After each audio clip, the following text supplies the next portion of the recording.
तो आइए समझने की कोशिश करते हैं कि मोशंस होता क्या है। देखिए फिजिक्स में अगर आप मोशंस को देखेंगे तो फिजिक्स में मोशंस का मतलब होता है change with time of the position और ओरिएंटेशन ऑफ अ बॉडी। ठीक है, किसी भी बॉडी का ओरिएंटेशन या उसकी पोजीशंस का चेंज होना, वही क्या है, आपका मोशन कहलाता है। The four type of motions are, अब आपको मैं ये भी बता दूं कि 4 टाइप के मोशंस होते हैं। कौन-कौन से होते हैं? एक लीनियर होते हैं, रोटेटरी होता है, रेसिप्रोकेटिंग होता है और आपका ऑसिलेटिंग होता है। ठीक है? उसके अलावा जो है, अगर आप देखेंगे तो नॉर्मली जो है मोशन 2 तरह के होते हैं। एक यूनिफॉर्म मोशन होता है और एक नॉन यूनिफॉर्म मोशन होता है, और मैंने यहाँ पर हिंदी में भी लिखा है। हिंदी में उसे एक समान गति और नॉन यूनिफॉर्म मोशन को असमान गति कहते हैं। यूनिफॉर्म मोशन और नॉन यूनिफॉर्म मोशन में एक चीज बिल्कुल कॉमन होती है कि यहाँ पर जब आप इंटरवल, टाइम इंटरवल की बात करते हैं ना, तो दोनों इक्वल होते हैं। बट अगर आप ऑब्जेक्ट के ट्रेवल की बात करेंगे या उसके डिस्टेंस की बात करेंगे, तो नॉन यूनिफॉर्म मोशंस में क्या होता है, अनइक्वल डिस्टेंस होता है। और यूनिफॉर्म मोशन में जो है ऑब्जेक्ट जो है वो इक्वल डिस्टेंस में ट्रैवल करता है इक्वल टाइम इंटरवल में। ठीक है, तो यहाँ पर आपको जो है एक फिगर के माध्यम से भी दिखाया गया है। ये यूनिफॉर्म मोशन का फिगर है और ये नीचे नॉन यूनिफॉर्म मोशन का फिगर है। अब हम ये भी समझने की कोशिश करेंगे कि जो मोशंस होते हैं उनके जो है 3 लॉ होते हैं। तो न्यूटन्स ने जो है मोशंस के 3 लॉ दिए हैं, न्यूटन्स ने दिए हैं, ये विशेष विशेष आप ध्यान रखें।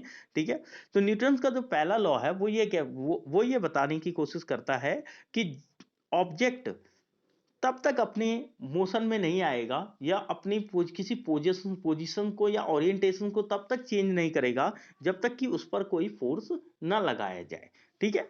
सेकेंडली, अगर हम आप देख हम अगर हम ये देखने की कोशिश करेंगे कि सेकंड लॉ क्या है इसका, तो सेकंड लॉ यही है कि force on an object is equal to its mass time its acceleration. ठीक है, जो फोर्स किसी ऑब्जेक्ट पर लगाया जाता है वो इक्वल होता है उसके मास टाइम ऑफ इट्स एक्सेलरेशन के।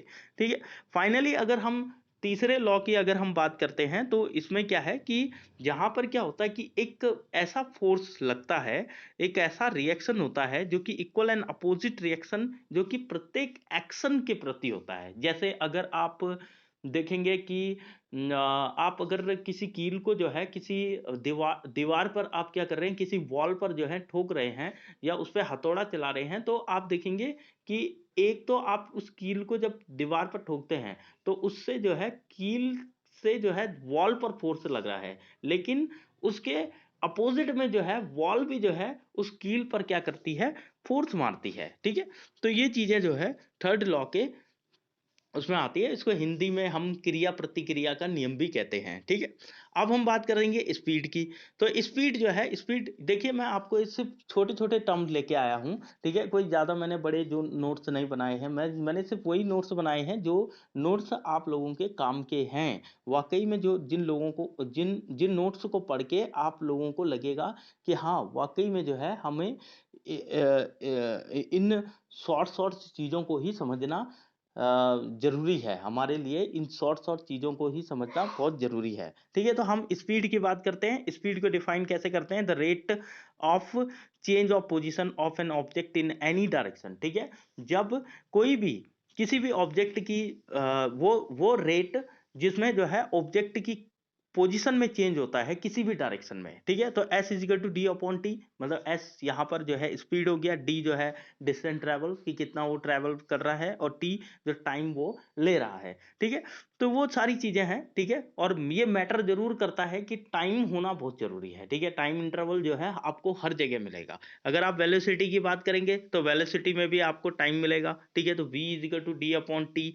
ठीक है, तो यहाँ पर भी आप देखेंगे कि स्पीड और वेलोसिटी का जो वो दिया है, फॉर्मूला दिया है, वो एक जैसा ही दिया है। बट वेलोसिटी का मतलब क्या होता है कि यहाँ पर बॉडी के मूवमेंट या बॉडी के जो ऑब्जेक्ट या बॉडी होती है उसके जो मूवमेंट होते हैं उसकी डायरेक्शन को ही क्या बोलते हैं, वेलोसिटी बोलते हैं। ठीक है, तो speed is a primarily scalar quantity. ठीक है, इसकी स्पीड अगर आप क्वांटिटी की बात करेंगे तो दो तरह की क्वांटिटी होती है, एक स्केलर होती है, एक वेक्टर होती है। जो स्पीड जो है वो स्केलर क्वांटिटी है और वेलोसिटी जो है वो आपकी वेक्टर क्वांटिटी है। क्यों? क्योंकि जो स्पीड होती है, वहाँ पर क्या होती है, डिस्टेंस में चेंज होता है। मतलब जो डिस्टेंस का रेट होता है, उसमें चेंज होता है। बट वेलोसिटी में जो है डिस्प्लेसमेंट होता है, ठीक है? डिस्प्लेसमेंट चेंज होता है, चेंज ऑफ डिस्प्लेसमेंट, ठीक है? तो फॉर्मूला यही है, ठीक है?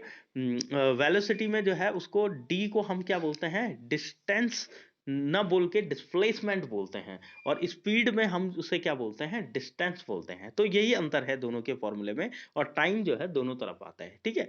उसके बाद बात करते हैं एक्सेलरेशन की। एक्सेलरेशन को हिंदी में जो है आप त्वरण भी कह सकते हैं, ठीक है? तो यहाँ पर मैंने हिंदी में लिखा है, त्वरण वेग के परिवर्तन की दर को कहते हैं, ठीक है? वेग के परिवर्तन की दर को क्या कहते हैं, त्वरण कहते हैं। मतलब acceleration is the rate of change of velocity, ठीक है? जब वेलोसिटी के रेट में जब चेंज होता है, तो उसे एक्सेलरेशन कहते हैं, ठीक है? तो a is equal to delta v upon delta t, ठीक है? तो एक्सेलरेशन आप change in velocity upon time taken, ये भी बोल सकते हैं। और उसके अलावा जो है फॉर्मूला ये भी लिख सकते हैं आप, final velocity minus initial velocity upon time taken, ठीक है? ये भी आप ले सकते हैं। उसके अलावा जो है, जो आपका जो लास्ट जो पॉइंट मैं आपको बताने वाला हूँ, वो है यूनिफॉर्म सर्कुलर मोशन।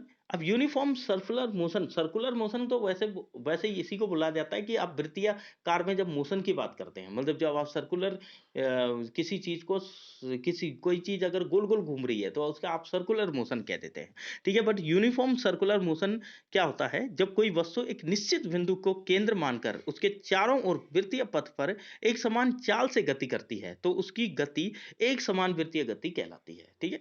तो मतलब uniform circular motion is a specific type of motion in which an object travel in a circle with a constant speed, ठीक है? एक कांस्टेंट स्पीड के साथ में जो है वो चलता रहता है, ठीक है? तो आप यहाँ पर देख सकते हैं, तो constant speed v is equal to d upon t, ठीक है? कांस्टेंट स्पीड, यहाँ पर आप ये चीज विशेष ध्यान रखिएगा कि कांस्टेंट स्पीड यहाँ पर वेलोसिटी के उसके लिए कहा गया है, ठीक है? क्यों? क्योंकि यहाँ पर डिस्प्लेसमेंट हो रहा है। डिस्प्लेसमेंट ये हो रहा है कि वो जो है एक कम स्थान से, सॉरी सरकमफ्रेंस से जो है वो धीरे धीरे जो है दूसरे पाथ पे जा रही है, तो एक वे से दूसरे वे तक जा रही है, और वो भी किसमें, सर्कुलर मोशन में, सर्कुलर पाथ पर है, ठीक है? तो इसलिए in circle D is equal to circumference and T is a period, T जो है वो आपका पीरियड हो गया, ठीक है? तो v is equal to 2 pi r upon T.